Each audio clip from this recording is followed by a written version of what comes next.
Assalamualaikum murid-murid, saya Ustazah Nisha. Hari ini kita akan mempelajari tentang pendidikan Islam tahun 5 yang bertajuk Nabi Muhammad SAW, Pemimpin Agung. Mari kita lihat objektif pembelajaran terlebih dahulu. Murid dapat menjelaskan maksud pemimpin dengan tepat. Yang kedua, murid dapat menjelaskan ciri-ciri kepimpinan Nabi Muhammad SAW dengan betul. Yang ketiga, murid dapat menyenaraikan peranan Nabi Muhammad SAW sebagai seorang pemimpin. Seterusnya, mari kita lihat pengertian pemimpin. Apakah yang dimaksudkan dengan pemimpin? Pemimpin ialah individu yang bertanggungjawab menerajui sesuatu organisasi. Murid-murid semua, mari kita fikirkan, mengapakah Nabi Muhammad SAW diiktiraf sebagai pemimpin teragung oleh masyarakat Islam dan bukan Islam? Ini kerana baginda SAW mempunyai kepribadian seperti mengasihi orang tua dan kanak-kanak, sabar, sentiasa bercakap benar, suka bersedekah, tenang dan pemaaf.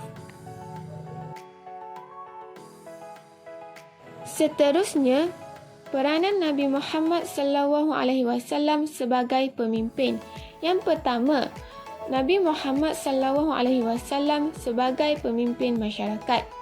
Rasulullah SAW menyatukan masyarakat Madinah yang berbilang kaum. Kemudian, baginda juga menyemai sikap hormat menghormati dan toleransi dalam masyarakat. Seterusnya, berganding bahu antara pemimpin dengan masyarakat. Baginda juga tidak menggunakan kekerasan dan paksaan, serta memupuk nilai murni dalam masyarakat. Peranan baginda yang kedua pula ialah ketua tentera. Baginda menghulurkan perdamaian dengan kabilah-kabilah dan negara luar. Baginda juga merancang strategi peperangan. Rasulullah SAW mengetuai peperangan menentang musuh dengan tenang dan bijaksana. Baginda juga menjaga adab ketika berperang seperti tidak merosakkan bangunan dan tumbuh-tumbuhan.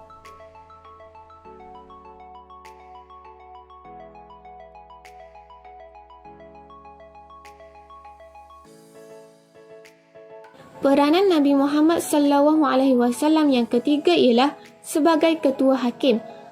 Rasulullah SAW menjadikan Al-Quran dan petunjuk Allah SWT sebagai asas menjatuhkan hukuman. Baginda juga seorang yang adil dan saksama serta berpendirian tegas. Baginda menjatuhkan hukuman berdasarkan bukti dan saksi tanpa pilih kasih. Peranan yang keempat ialah sebagai perancang ekonomi negara.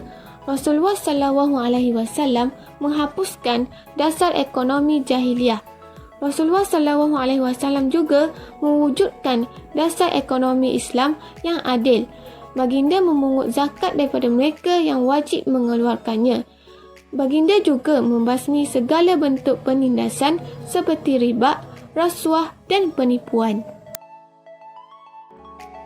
Seterusnya, mari kita lihat aktiviti murid. Setiap murid dikehendaki membuat nota mengenai topik ini secara berkumpulan di Jamboard. Jadi murid hanya perlu tekan link yang disediakan pada bahagian aktiviti murid di Google Site. Seterusnya, penilaian. Bagi mengukuhkan lagi kefahaman murid, murid dikehendaki menjawab soalan kuis yang disediakan pada bahagian penilaian di Google Site. Yang kedua, murid perlu tekan link yang disediakan tersebut.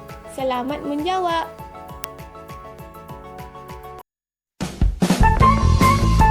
Jangan lupa like dan subscribe video Ustazah.